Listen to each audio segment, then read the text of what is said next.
ৰিম্পী দেখিবলৈ ধুনীয়া আৰু শান্ত মনৰ আছিল। তাইৰ শহুৱেকৰ ঘৰখন সম্পূৰ্ণ আৰু ভাল আছিলে, কিন্তু ৰিম্পী এজনী এলেহুৱা আছিল।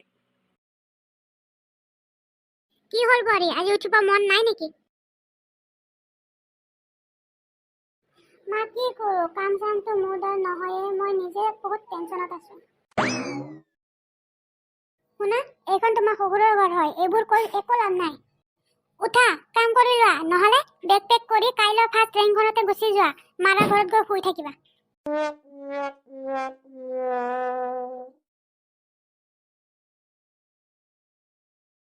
বোৱাৰী ভয় খাই যায়, কি কৰে এতিয়া, আগততো কেতিয়াও কাম চাম কৰা নাছিল। তাই উঠি পাকঘৰত গুচি যায়।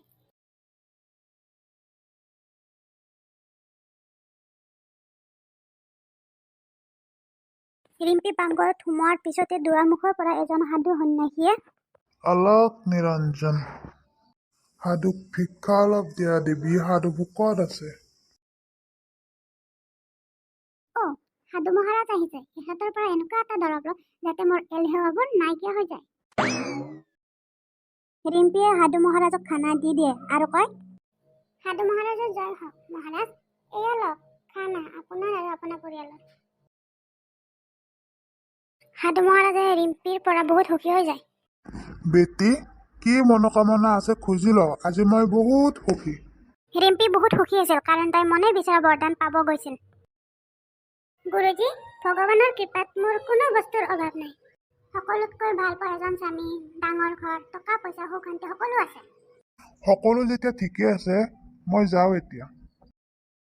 সাধুৱে যেতিয়া যাবলৈ পিছ দিয়ে, আৰে মোৰ ডাইলগটোতো সম্পূৰ্ণ হ'ব দিয়ক। মহাৰাজ ক'ত গৈ আছে? মোৰ বহুত টেনচন আছে। বেটি, সকলো যেতিয়া আছে, টেনচন কিহৰ? মহাৰাজ, টেনচন হ'ল এইটোৱে, মই হৈছোঁ 1 নম্বৰ এলেহুৱা।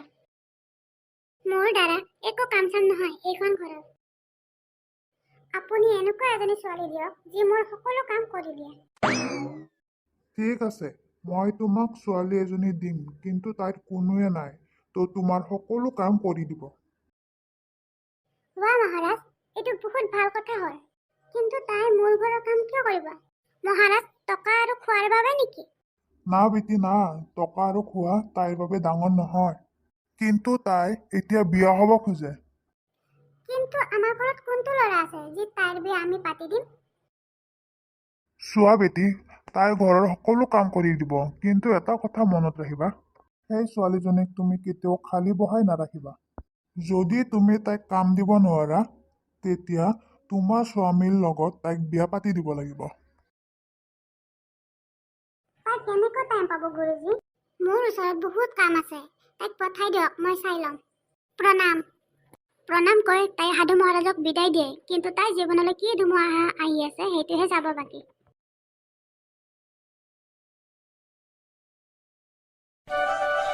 খুৰী, ৰিম্পী বাইদেউ আছে নেকি?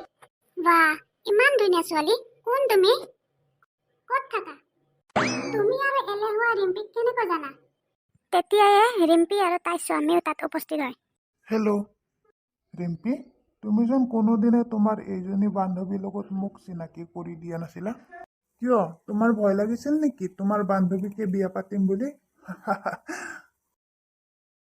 হ'ব, এইজনী মোৰ বান্ধৱী নহয়, কাম কৰা ছোৱালীহে। আজিৰ পৰা মোৰ সকলো কাম তাইয়ে কৰিব। হয়, একদম সঁচা কথা। আৰু আপুনি মোক সদায় কিবা নহয় কিবা কাম দিয়ে থাকিব লাগিব, নহ'লেতো জানেই আপুনি। তাই ৰিম্পীক চাই হাঁহিব ধৰে। আমিও জানিব পাৰিমনে কি জানে তাই? আপোনাৰ অফিচত যাব দেৰি হৈ আছিল নহয়, যাওক এতিয়া। ঠিক আছে, যাওঁ, বাই। ৰিম্পীৰ হাজবেণ্ড অফিচত যোৱাৰ পিছত ৰিম্পী আৰু তাইৰ শাহুৱেক অকলে থাকে। যা, 2 কাপ চাহ লৈ আহ। হ'ব, এতিয়াই গ'লো, এতিয়া আহিলো, দ্বিতীয় কামটো ভাবি লওক। ঐ, ইমান বুদ্ধিয়ক নহবি, তোক চাহ লৈ আহিব দিছো, চাহ লৈ আহ। মোৰ লগত ইমানেই কাম আছে, তোৰ কাম কৰি কৰি কঁকাল ভাঙি যাব। ৰিম্পীৰ কথা মতে তাই চাহ বনাব গুচি যায়। বাইদেউ, এয়া লওক চাহ। ছোৱালীজনীয়ে চাহ লৈ অহাৰ পিছতে ৰিম্পীয়ে তাইক ভাত বনাব পঠাই দিয়ে। যা, ভাতখিনিও বনাই থ। ঠিক আছে বাইদেউ।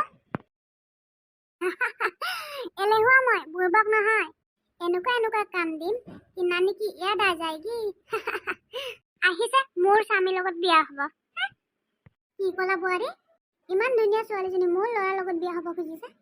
আয়ো দিহি, আমাৰতো ভাগ্যই খুলি গ'ল। কিন্তু মা, বিয়া তাই তেতিয়াহে হ'ব পাৰিব ন, যেতিয়া মই তাইক খালি ৰাখিম। গোটেই দিনটো তাইক মই কাম কৰিব দিম। যেতিয়া মই তাইক কাম দিব নোৱাৰিম, তেতিয়াহে তাই বিয়া হোৱা সপোন দেখিব পাৰিব। আৰু মই এইটো কেতিয়াও হ'ব নিদিওঁ। শাহু বোৱাৰীৰ কথা চলিয়ে থাকে, তেতিয়া ছোৱালীজনী খানা বনাই আহি যায়। বাইদেউ, হৈ গ'ল খানা। হ'ব, এতিয়া যা, গোটেই ঘৰ ঝাৰু লগাই চাফা কৰি দে। আৰু ঘৰটো ভালকৈ মুচিবি, কিয় জানা, মোৰ মা আহি আছে। ঠিক আছে বাইদেউ। কি, তোমাৰ মা আহি আছে, মোক কোৱা নাই যে? আৰে, এইটো আৰু কি ক'ব লগা কথা আছে? মই যেতিয়া ৰুমত আছিলো তেতিয়া ফোন আহিছিলে। আৰু কোনেনো ৰুমৰ পৰা ইমান বাহিৰত আহিব? আৰু আপোনাৰ ৰুমত যাব আৰু সকলো কথা ক'ব কওঁতে মোৰ ভাগৰ লাগি গ'ল। হ'ব, গোটেই জীৱন এলেহুৱা হৈ থাকিবি।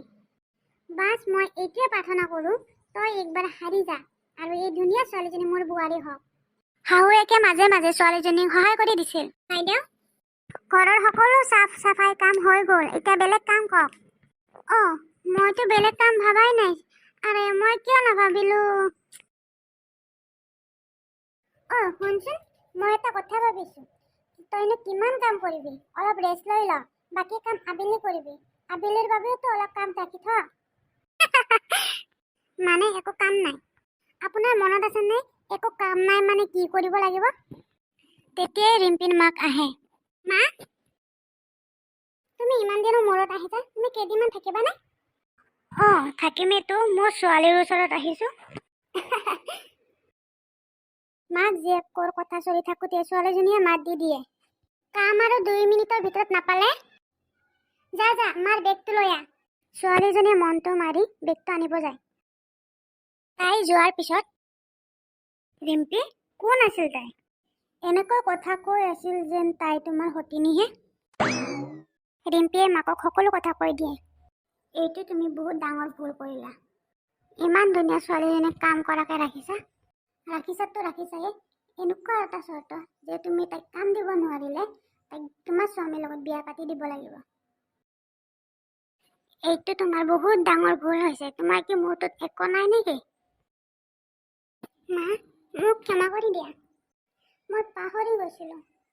তাই কামবোৰ ইমান ধুনীয়াকৈ কৰে, কি ক'ম মা? কিবাকে হ'লেও মোক তাইৰ পৰা ৰক্ষা কৰা। মাকে ভাবিয়ে থাকে, সেই ছোৱালীজনী আকৌ আহি কাষত থিয় দিয়ে। একোৱে কাম নাই ন? কিয় কাম নহ'ব ৰিম্পী? বাহিৰত যে তোমাৰ কুকুৰটো বহি আছে, এই ছোৱালীজনীক কোৱা কুকুৰটোৰ নেজডাল চিধা কৰি দিব, আৰু যেতিয়ালৈ চিধা নহয় তেতিয়ালৈ আহিব নোৱাৰে। যা, কুকুৰটোৰ নেজডাল চিধা কৰি দিবি, আৰু যেতিয়ালৈ চিধা নহয় তেতিয়ালৈ নাহিবি। এইটোনো কি ডাঙৰ কথা? এতিয়াই গ'লো, এতিয়া আহিলোঁ। কুকুৰৰ নেজ চিধা কৰিবলৈ কিমান সহজ আৰু কেতিয়ালৈ আপোনালোকেতো জানেই। এই ঘটনাটোৰ পিছত ৰিম্পীৰ এলেহুৱাবোৰ নাইকিয়া হৈ গ'ল। আমাৰ কাহিনীটো ভাল লাগিছে যদি ছাবস্ক্ৰাইব আৰু লাইক কৰিবলৈ নাপাহৰিব। ভিডিঅ'টো শেষলৈ চোৱাৰ বাবে ধন্যবাদ।